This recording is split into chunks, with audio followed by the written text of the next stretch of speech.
ریاست مہاراشٹر کے اورنگ میں اپنی نوعیت کی ایک منفرد لائبریری کا قیام عمل میں آیا۔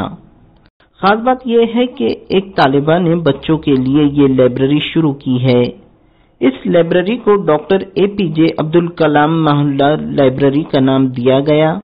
طالبہ کی خواہش کا اثر یہ ہوا کہ اب اس لائبریری کی طرز پر شہر میں 30 لائبریریوں کا قیام عمل میں آئے گا۔ پیش ہے یہ رپورٹ۔ جس کی کتابوں سے دوستی ہوتی ہے وہ چاہتا ہے کہ اس کے دوست بھی کتابوں سے دوستی کر لے۔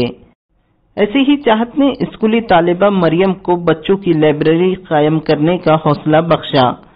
بیٹی کی خواہش میں والد نے کچھ یوں رنگ بھرا کہ 150 کتابیں تحفے میں دے دی۔ اسی طرح اورنگ کے بائیجی پورہ میں شہر کی اولین محلہ لائبریری کا افتتاح رکن پارلیمان فوزیہ تحسین خان کے ہاتھوں عمل میں آیا۔ اپنی نوعیت کی اس منفرد لائبریری کو دیکھ کر رکن پارلیمان نے نہ صرف حیرت کا اظہار کیا بلکہ پورے شہر میں محلہ لائبریری کا جال بچھانے کا عزم ظاہر کیا۔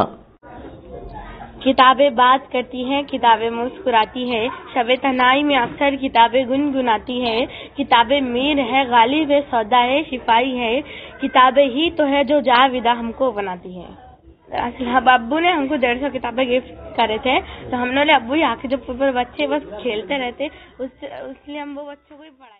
فیم چوپال اور یہ فیم اور ریڈ فاؤنڈیشن کے تحت جو یہ محلہ لائبریریز ہیں، اس کے ذریعے مجھے لگتا ہے ہر طریقے کا اوور آل ڈیولپمنٹ بچوں کے انٹلیکچوئل، ایموشنل، مورل، اخلاقی ہر طریقے کا ایک سوشل ڈیولپمنٹ ہم کو دیکھنے کو ملے گا۔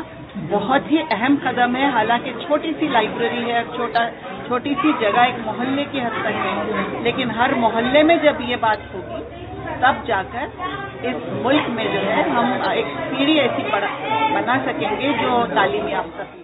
ہمارا عزم یہ ہے کہ اورنگ شہر کے مختلف محلوں میں 30 لائبریریاں کام کرنے کا، اور ہمارے خیال میں یہ پہلی لائبریری ہوگی جو خاص بچوں کے لیے، شہر میں جتنی بھی لائبریریاں بڑوں کے لیے، بچوں کے لیے علیحدہ بہت کم ایسے سیکشن بنائے گئے جہاں پر بچے جا کر بیٹھیں گے۔ تو ہم نے گلی محلے کے بچوں کے لیے ایک سلسلہ شروع کیا ہے۔ تو ہمیں لگتا ہے کہ اگر اس طرح سے کوششیں کی جائے گی تو نئی نسل کا تعلق کتابوں سے ضرور پیدا ہوگا، اور جو کروڑوں کتابیں لائبریری میں بند ہیں اس کو پڑھنے والے ضرور پیدا ہوں گے۔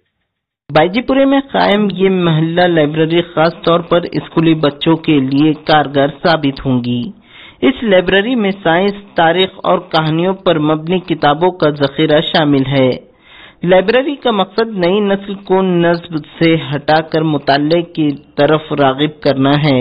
چھوٹی سی پہل ہے لیکن مقصد بلند ہے تو نتیجہ بھی مثبت رہیں گے، اس کی امید کی جا سکتی ہے۔ اورنگ آباد سے ETV بھارت کے لیے اسرار الدین چشتی کی رپورٹ۔